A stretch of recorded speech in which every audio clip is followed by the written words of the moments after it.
আসসালামু আলাইকুম, সবাইকে ঈদ মোবারক। তো আজকে ঈদের ব্লগটা সকাল সকাল শুরু করে দিয়েছি। তো এই তো আমার ছোট ছেলে পাঞ্জাবি পরেছে, সে পাঞ্জাবি পরবে। আর বড় ছেলে তার তেমন কোনো মতামত নেই, আমি যেটা তাকে পরিব সেটাই পরবে। তো আমার মাংস গুছানো হয়ে গিয়েছে। আর আমার ভাসুর বাসায় যেহেতু দুপুর দেওয়া ছিল, তাই আমি আর কি আজকে রান্নার দায়িত্ব বলতে সকালে ছিল না। তারপর আমি একটু গরুর মাংস কষিয়ে রেখে তারপর আমি ভাসুর বাসা যাচ্ছি। তো এই তো আমি সুতির ড্রেসটা পরে নিয়েছি, এটা আমি বরিশালে বুনন, সেখানে বুনন থেকে কিনেছি। আর আমি একটু ডিজাইন দিয়ে ড্রেসটা বানিয়েছি, কারণ প্রচুর বাইরে গরম, তাই আমি মনে করি সুতির ড্রেসটাই ভালো। আর এই যে লকেটটা, তো এটা আমার বড় বোন আমাকে গিফট করেছে, এটা অনেক আগেই করেছে। তো আজকে আমি একটু পরলাম, এটা ও একটা অনলাইন পেজ থেকে আমাকে এনে দিয়েছিল। আর এই ব্যাগটা আমি সাথে নিচ্ছি, তো এটা আমার যা আমাকে গিফট করেছে, তারা রিসেন্টলি থাইল্যান্ড গিয়েছিল, তো সেখান থেকে এই ব্যাগটা আমার জন্য এনেছে। থ্যাংক ইউ ভাবি, আপনাকে সামনাসামনি বলেছি, আবার বললাম। আর এই জুতাটা আমি বাটা থেকে নিয়েছিলাম, ঈদের সময় নেওয়ার কথা ছিল, কিন্তু এই ডিজাইনটা আমি যখন দেখে আসছি তখন আমার কাছে টাকা ছিল না, আমি জুতাটা কিনতে পারিনি। তো আমি কোরবানি ঈদের জুতাটা আমি নিয়েছি। জুতাটা তেমন দেখতে সুন্দর না, বাট বেশ কমফোর্টেবল, মনেই হচ্ছে না যে আমি জুতা বা কিছু পরেছি, অনেক আরাম ছিল জুতাটা। আর আমি যেহেতু একটু সবসময় চেষ্টা করি একটু ফ্ল্যাট হিল পরার জন্য, তো এই টাইপের এই ধরনের জুতো আমার বেশ পছন্দ, অফ হোয়াইট কালার একটু ফ্ল্যাট হিলের মধ্যে। তো এই তো আমি যাচ্ছি, আমার দুই ছেলে আগেই চলে গিয়েছে। আর আমার পার্সোনাল ড্রাইভারকে বলেছি আমাকে একটু দিয়ে আসবা, তো সে চলে আসছে। আর আমার ভাসুর বাসা একদমই কাছে,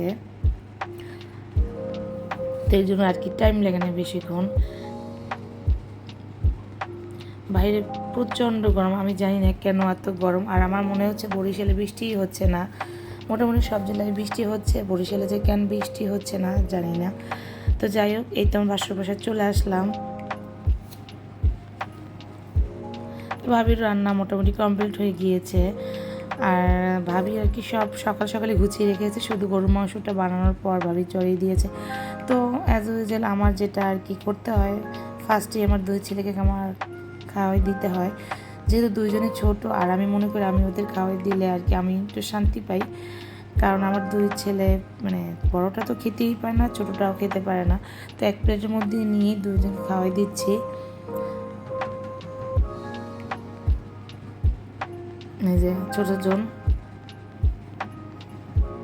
আর বড়জন তো মোবাইল নিয়ে ব্যস্ত ছিল। তো খাওয়া দাওয়া কমপ্লিট। আর গরমের কারণে আসলে আর ভিডিও ক্লিপ নেওয়া হয়নি, আমরা সবাই মিলে একসাথেই খেয়েছি, কিন্তু ভিডিও আর নেওয়া হয়নি। তো ভিডিওর পরে খাবারের পর দেখতেছিলাম যে লিপস্টিক আমার আছে কি না। তো এরপর বের হয়ে গিয়েছি ভাইয়ার বাসা থেকে। এই যে বড়জনের প্রচণ্ড গরম লাগতেছে, বলতেছিল আম্মু তাড়াতাড়ি বাসায় চলো। আর ছোটোজনের থেকে আসলে ওর বেশি গরম, ওর গরমে বেশি কষ্ট হয়। তো যাই হোক, আসলে কিছু করার তো নেই। তো বাসায় এসে সাদাফের যেহেতু জন্মদিন ছিল 16ই জুন, তো ওর কেকটা আর কাটা হয়নি। তো এখন আর কি বলতেছিলাম যে এখন কেকটা কেটে ফেলি, যেহেতু ওর বাবা ছিল না, তাই আর কি আমরা কেক কাটবো না। আর ওর বাবাকে ছাড়া আমরা কেক কাটি না, এটাই হয়ে থাকে। আর দুই ছিল যথেষ্ট, এর জন্য তারা ইচ্ছা প্রকাশ করে, তারাও তার বাবাকে ছাড়া কেক কাটবে না এবং কাটেও নি। এখন বলতেছিল যেহেতু বাবা আছে তো আমরা কেকটা কেটে ফেলি। তো এই যে 3জন মিলে কেক কাটতেছে। কেকটা আমি একটু ভাবির কাছ থেকে নিয়েছি, ভাবি আর কি কেকের বিজনেস করে থাকে। তো কেকটা অনেক অনেক মজার ছিল।